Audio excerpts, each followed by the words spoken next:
tidak usah menuliskan laporannya ya, nanti nggak bisa move on. Oke, bercanda. Mengamati mantan itu sebenarnya bukan merupakan teks laporan hasil observasi. Halo semuanya, bagaimana kabar kalian? Semoga tetap sehat dan semangat ya.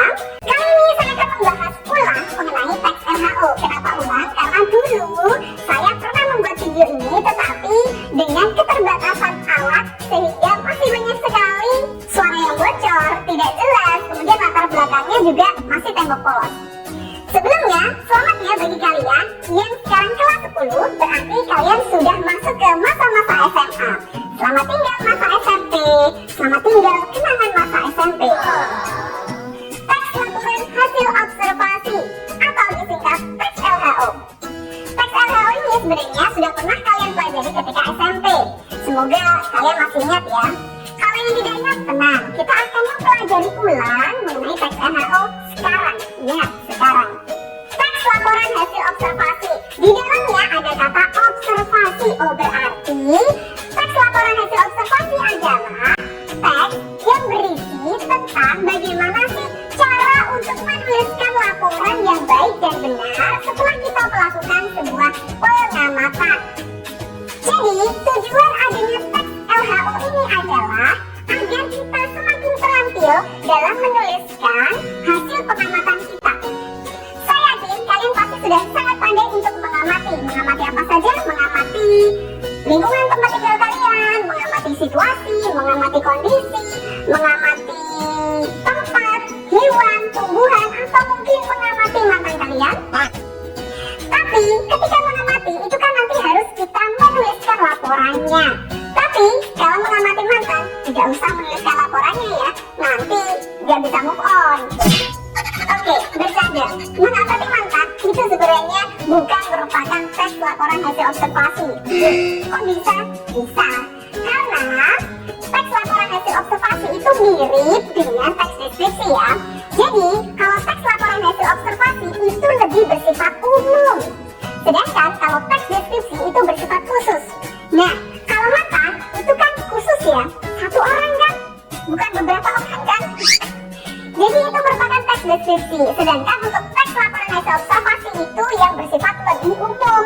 Contohnya adalah manusia, atau suku Jawa, suku Madura, suku Sunda. Jadi cakupan atau objeknya itu lebih luas. Kita pelajari dulu yuk perbedaan antara teks LHO dan teks deskripsi. Perbedaan yang pertama adalah teks LHO itu bertujuan untuk melaporkan hasil pengamatan kita secara objektif dan sistematis. Bahkan teks LHO ini juga untuk membuktikan sebuah teori atau memecahkan suatu permasalahan. Sedangkan kalau teks deskripsi itu fungsinya adalah untuk menggambarkan secara detail atau memberikan gambaran kepada pembaca tentang apa yang kita tuliskan atau tentang suatu hal yang akan kita deskripsikan. Perbedaan yang kedua adalah teks LHO itu ditulis secara objektif dan netral. Sedangkan kalau teks deskripsi itu ditulis secara subjektif atau si penulis boleh memberikan kesan pribadinya di dalam teks deskripsi. Perbedaan yang ketiga antara teks LHO dan teks deskripsi adalah struktur dari teks LHO. Yang pertama adalah pernyataan umum atau klasifikasi, deskripsi bagian, dan deskripsi manfaat. Sedangkan untuk teks deskripsi, strukturnya adalah identifikasi, klasifikasi, dan deskripsi bagian. Jadi, strukturnya, isi di dalamnya itu jelas berbeda. Contohnya, kalau misalnya kita akan membahas mengenai boneka. Tahu ya boneka ya? Boneka itu kan mainan anak-anak yang berbentuk bisa menyerupai manusia, hewan, tumbuhan, atau hal-hal yang lain. Nah, kalau teks LHO itu boleh menuliskan tentang boneka. Karena boneka itu kan umum.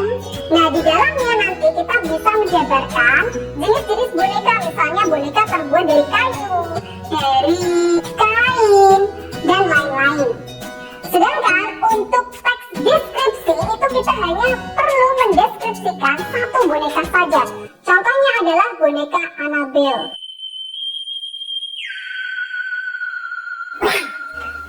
Nah, teks deskripsi ini otomatis akan menuliskan boneka Annabelle itu seperti apa sih, ciri fisiknya seperti apa, dan lain-lain. Jadi agak merinding nih. Selanjutnya kita akan bahas mengenai ciri dari teks LHO. Ciri yang pertama adalah bersifat umum, global, dan universal. Tadi kita sudah membahas bahwa teks LHO itu memang bersifat umum. Jadi kalau misalnya kita membahas mengenai boneka, berarti boneka secara umumnya, secara globalnya seperti apa. Atau kalau misalnya kita membahas mengenai manusia, maka kita pilih manusia secara umum. Boleh manusia mungkin dari suku Jawa, suku Sunda, dan lain-lain. Tetapi kalau yang deskripsi tadi, oh berarti kita ambil satu manusia yang kita deskripsikan. Misalnya saya. Jadi jelas bahwa teks LHO itu bersifat umum, global, dan universal. Ciri yang kedua adalah objek yang dituliskan atau diceritakan adalah objek tunggal. Bu, tadi kan katanya bersifat umum, lah kok ini hanya tunggal?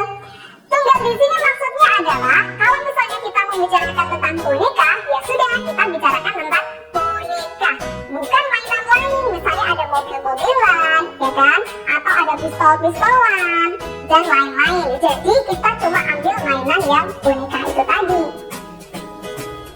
Ciri yang ketiga adalah ditulis secara lengkap dan sempurna. Otomatis penulisannya itu harus lengkap dan sempurna agar pembaca itu tahu apa yang sudah diamati, apa yang baru saja diamati. Makanya strukturnya itu harus lengkap, mulai dari pernyataan umum atau klasifikasi, deskripsi bagian, dan deskripsi manfaat.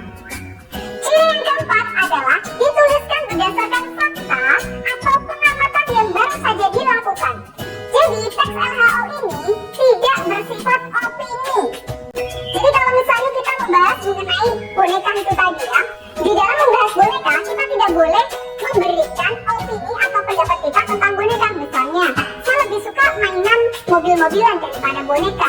Nah, itu tidak boleh karena bersifat objektif. Beda kalau misalnya Anda nanti menuliskan tentang Annabelle. Nah, kemudian bagi kalian mungkin Annabelle itu menyeramkan, tapi mungkin bagi orang lain tidak menyeramkan, justru menggemaskan. Itu boleh-boleh saja untuk teks deskripsi, tapi kalau untuk teks LHO itu harus objektif. Ciri yang kelima adalah harus bisa dipertanggungjawabkan kebenarannya. Kenapa? Karena teks LHO itu kan berdasarkan pengamatan. Otomatis hasil dari pengamatan itu nanti bisa dijadikan patokan untuk orang lain sebagai sumber ilmu atau pembelajaran. Sehingga kebenarannya harus bisa dipertanggungjawabkan. Ciri yang terakhir adalah strukturnya harus berkesinambungan. Berkesinambungan itu maksudnya adalah saling terikat dan terangkai.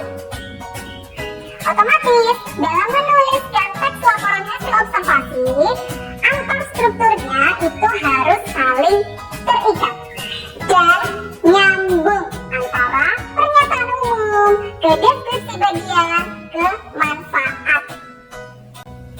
Nah, untuk video kali ini kita hanya akan membahas mengenai apa itu teks LHO, perbedaan antara teks LHO dan teks deskripsi, dan ciri-ciri dari teks LHO. Untuk struktur dan ciri kebahasaan dari teks LHO akan saya bahas di video selanjutnya. Demikianlah video kali ini, semoga bermanfaat, dan apabila ada kesalahan saya mohon maaf.